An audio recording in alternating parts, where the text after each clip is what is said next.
Hi, my name is Trina Hairston, and I am the wife of JJ Hairston. Now, I don't want you to think it's strange that we're talking about fear on Valentine's Day, because fear in marriage, fear in love is real. It's real that people are afraid to commit. People are afraid to fall in love. People are afraid that they can't trust. People are afraid that they're getting their hopes up and it's not going to turn out the way they had planned it to turn out. Truth is, marriage does have its ups and downs. I'm a survivor of what were some ups and downs in marriage. I was afraid for a very long time that my marriage would not work. Let me explain. I got married when I was very, very young. Probably should have been thinking about college and should have been thinking about what my career was going to be. But I was thinking, I'm in love and we can get married, and not really knowing what marriage was about, we just eagerly jumped into marriage. And maybe about 3-4 months into the marriage, reality started to hit, and we started experiencing turbulent times. Now, you also have to keep in mind that no one knew that we got married. We went to the Justice of Peace, we snuck off, got married. No one knew, not even my parents.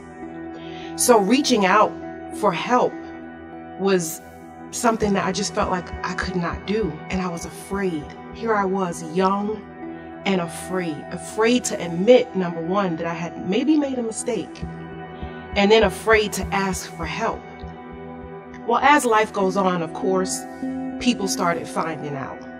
And the advice that I was getting from the people that I went to church with was that I needed to divorce.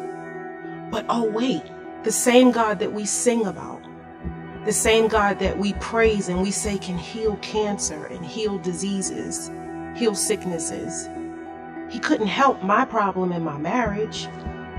He couldn't heal my fears of being married. That was what I was feeling, but that wasn't the reality of the situation. The reality was that God would heal my marriage, but I would have to first face the fear of letting everyone know, or at least the important people know in my life, what was happening. Talk about afraid. I was afraid. I was afraid to turn to my parents and say, I snuck, I eloped, I got married, and now I'm in trouble. I don't know what to do. I was afraid to turn to my friends and say, you know what, you're right. Things weren't what I thought they were. And of course, when they did find out, the only advice that they had was, you should leave him. He ain't no good. He's never going to be there for you. Y'all were too young. But there was something inside of me that would not let me let go. Oh yeah, we had divorce papers. We had everything. We were on our way. But we just couldn't do it. And I know now that it was the grace of God. I know that it was God soothing me in the midnight hour when I was hurt and when I was crying. And there was no one there to turn to.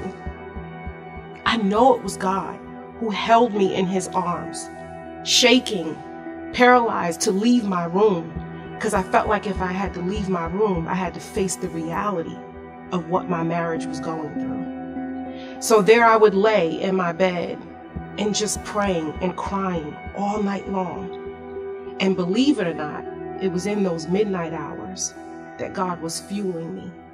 He was giving me exactly what I needed to face the next day.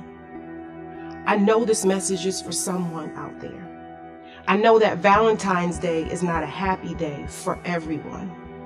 I know that there is someone feeling those same fears. But you've heard the saying before, God has no respect of persons. What he did for me, he can do for you. You have no reason to fear. Why? Because God ordained marriage. It is something that was instituted from the very beginning of time. You as a wife stand in a position, and your position as a wife is greater than any attack of the enemy. And that's why he wants to keep you bound. He wants to make you think that your marriage is over. He wants to make you think that divorce is the answer. But the only reason he has you feeling that way, because he knows that if you only understood the power that God has given you and your spouse, you would make a world of a difference today. Today is when we need it, when marriage statistics are going down, when we have more divorces than we have actual Christian marriages. The enemy knows that you'll make an impact in this earth. He knows that you will procreate and you will make babies who will spread the name of Jesus throughout this world. He knows that if you and your husband get on the right track, there's ministry within you. And he knows that 2 is greater than 1. So let me tell you today, let me just plant this seed in you. You have no reason to fear, because God is with you. God hears your cry. God knows exactly what you are going through. And these tests and these trials that you're experiencing today will be a testimony like I have. A testimony that you can maybe give to your friend who's going through. A testimony that you can tell your children. Yeah, my children know some of the things that me and their dad went through, and they are grateful.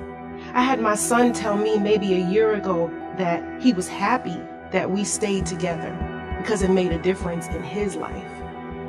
People are watching, whether you believe it or not. Even though you may have people in your ear saying you should divorce and you should leave, you also have people who are rooting for you. They may not say it because they too are embarrassed.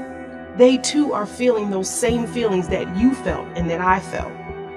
But you have to stand up and make a difference. Don't let what the enemy puts in your ear, what we call noisome pestilence, don't let that govern what you're going to do. Don't let the noisome pestilence, the things that you hear in the middle of the night, govern what your decision is going to be. I mentioned divorce rates. I mentioned what marriage looks like now in the world. You know it because we see it all over social media. We see how people are not taking relationships seriously. But don't let that be your story. You have to be an example. And remember, you have no reason to fear.